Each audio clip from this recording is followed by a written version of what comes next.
नमस्कार मेरे प्यारे भैया बहन। आज मैं रसखान के सबसे प्रसिद्ध सवैये के विषय में बता रहा हूँ।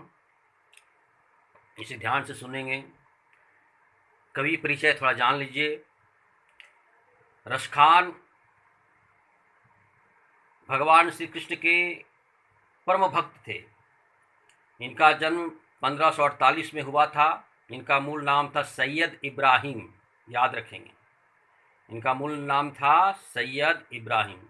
इनका जन्म राजवंश से संबंधित एक संपन्न पठान परिवार में दिल्ली में हुआ था। मुसलमान होते हुए भी ये आजीवन कृष्ण भक्ति में लीन रहे।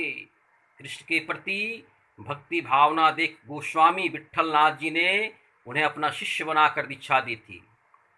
ब्रजभूमि में आकर रहने लगे। रसखान जी के साहित्य का मुख्य विषय कृष्ण भक्ति ही है। इन्होंने ब्रज भाषा में ही साहित्य रचना की। इसकी भाषा सुमधुर सरल सहज है, जिसमें कठिन शब्दों का भी प्रयोग नहीं है भैया। इनकी रचनाएं का नाम है सुजान, रसखान और प्रेम वाटिका। अब पाठ में देखिए, पहला जो है पहला का सार मैं थोड़ा बता देता हूँ। इसमें इस सवैयों में कवि रसखान ब्रजभूमि एवं कृष्ण के प्रति उनका अनुराग माने प्रेम प्रकट हुआ। ब्रजभाषा का सहज एवं मनोहर रूप तथा समैया छंद की गीतिमयता एवं लालित्य का दर्शन हमें इन सवैयों से प्राप्त होता है। भावों की स्वाभाविक एवं सरल सहज अभिव्यक्ति रसखान की कविता की उल्लेखनीय विशेषताएं। उनके काव्य में कृष्ण की रूपी माधुरी, वज्र महिमा, राधा कृष्ण की प्रेम लीलाओं का उत्कृष्ट वर्णन मिलता है। वे अपनी प्रेम की तन्मयता, भाव विह्वलता और आसक्ति के उल्लास के लिए जितने प्रसिद्ध हैं, उतने ही अपनी भाषा की मार्मिकता और शब्द चयन में और व्यंजन शैली में भी उतनी ही प्रसिद्ध है। अब देखिए कि क्या कहते हैं भगवान कृष्ण के प्रति कि मानुष हो तो वहीं रस खानी बसाओ, ब्रज गौकुल गाँव के ग्वारन, जो पशु हो तो कहाँ बस मेरो, चरो निंद नित नंद की धेनु मंझारन, पाहन हो तो वहीं गिरि को जो कियो, हरि छत्र पुरंदन धारण, जो खग हो तो बसेरो करो, मिली कालंदी कुल कंदब की डारन, मानुष हो तो वहीं रस खानी बसाओ, ब्रज गौकुल गाँव के ग्वारन, बज्र गौकुल गाँव के गंगवारन। देखिए कुछ शब्दार्थ जान लीजिए। नित मतलब जानते हैं रोज, चरौद चरना, धेनु गाय, पहान पत्थर, गिरी पर्वत, हरिछत्र प्रभु कृष्ण का छाता, पुरंदर इंद्र, खग पक्षी, कालंदी कुल, जमुना का किनारा, डारन डालियां। अब देखिए इनमें भगवान श्री कृष्ण के प्रति इनका अनन्य भक्ति इस सवैया से प्रकट होता है। अब देखिए क्या है भैया,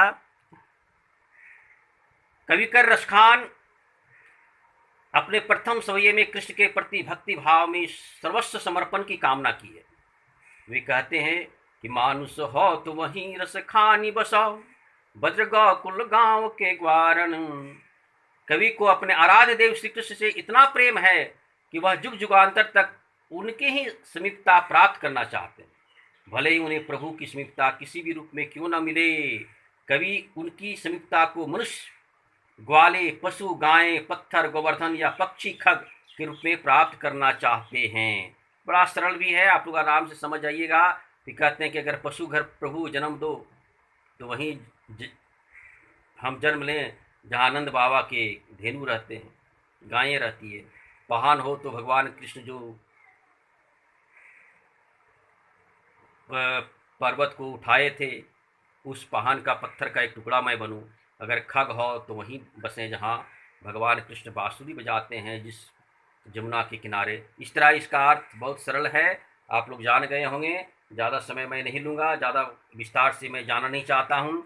आगे की कविता है, आगे की सवैया है, कविता का ही भाग है। जानते हैं कि पद्य भाग के अंतर्गत में बहुत सी विधाएँ होती है, जिसमें एक सवैया है, सोठा है, दोहा है, हरिगीतिका है, चौपाई है, इत्यादि आते हैं। तो पहले लोग बड़ा नियम से चलते थे, और एकदम व्याकरण का एक एक सही सही शब्द का प्रयोग उन्होंने किया है। अब देखिए इसमें कितना सुंदर लगता है। अब इसको आपको लगेगा कि बड़ा ही मार्मिक रूप से कवि ने इसे भी लिखा। या लकुटी अरु कमरिया पर राजित हूँ पुर की तजाओ डराओ, आठों सिद्धि नौ निधि के सुखनंद की गाय चराही विसारो। आठों सिद्धि नौ निधि के सुखनंद की गाय चराई विसारो। रस खान कब इन आखिन सौ बज्र के बन बाग तड़ाग निहारो। बज्र के बन बाग तड़ाग निहारो। कोटिक कल धावत के धाम करिल के कुंजन ऊपर वारो। या लकुटी अरु कमरिया पर राजती हूँ पर की तजी डरो। लकुटी का अर्थ होता है लाठी, अरु मतलब और, कामरिया कंबल, तिहुपुर तीनों लोग, डारी डालन गाय वही गाय जानते ही हैं, तड़ाग तालाब, कोटिक मतलब करोड़ों, कलधौत के धाम तो सोने चांदी के महल। कलधौत के धाम मतलब क्या होता है? सोने चांदी के महल। करील कांटेदार झाड़ी, भौरा मतलब नौछावर करता हूँ। अब देखिए यहाँ पर क्या कहते हैं कि हे भगवान के प्रति, अपने इष्ट देव के प्रति समर्पित भाव को व्यक्त करते हैं और कहते हैं कि हे श्री कृष्ण, तुम्हारे प्रेम बड़ा ही आश्चर्य है, बड़ा ही अनुभव है जो अंतरात्मा में समाया हुआ है। गाय चराने जाते समय श्री कृष्ण की जिस लाठी एवं कंबल को अपने पास रखते थे, उसे पाने के लिए वे तीनों लोगों का राज त्यागने के लिए सहर्ष तैयार। कल्पना कीजिए, 8 सिद्धियां तथा 9 निधियों का सुख भी वे नंद की गाय चराने के लिए छोड़ सकते हैं।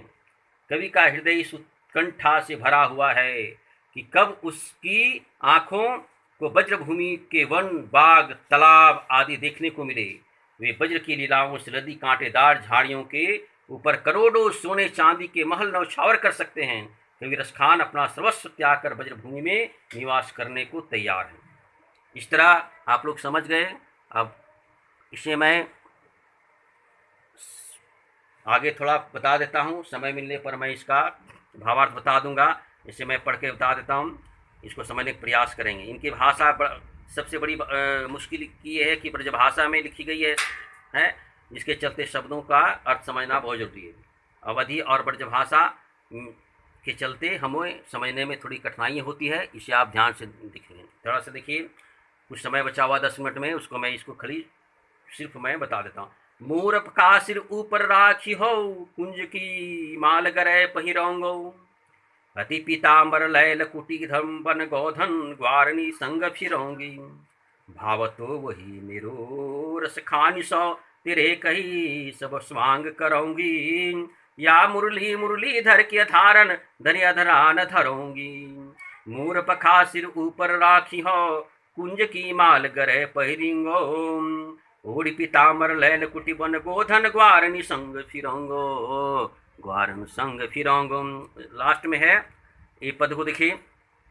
कान निदय अंगूर रही बो, जब ही मुरली धुनी बंद बजे है। मोही तानन सौरस खानी अटा, चढ़ी गोदन गए है तो गए है। तेरी कहो सिगरे बज्र लोगनी, काल ही कोब कितनो समुझे। माई रे वा मुख की मुस्कान संभारी, न जय है न जय है न जय है। माई रे व मुख की मुस्कान संभारी, न जय है न जय है न जय है। कान निदय अंगूरी रही बम, जब ही मुरली धुनी बंद बजे हो। देखिए बड़ा सुंदर इन्होंने कहा कि मुरली की धुन और उनकी मनमोहक मुस्कान के अचूक प्रभाव और गोपिकाओं के हृदय विवशता का वर्णन है। एक गोपी कृष्ण पर इतनी आसक्त है, इतनी मोहित है कि वह कहती है कि अपने आप को रोक नहीं पाती है, परंतु जब कृष्ण की मुरली की धुन उसके कानों में पड़ती है तो वह कृष्ण की मनमोहक मुस्कान एवं उसकी बांसुरी की मधुर धुन के सामने समय को रोक नहीं पाती और समय को विवशता महसूस करने लगती है।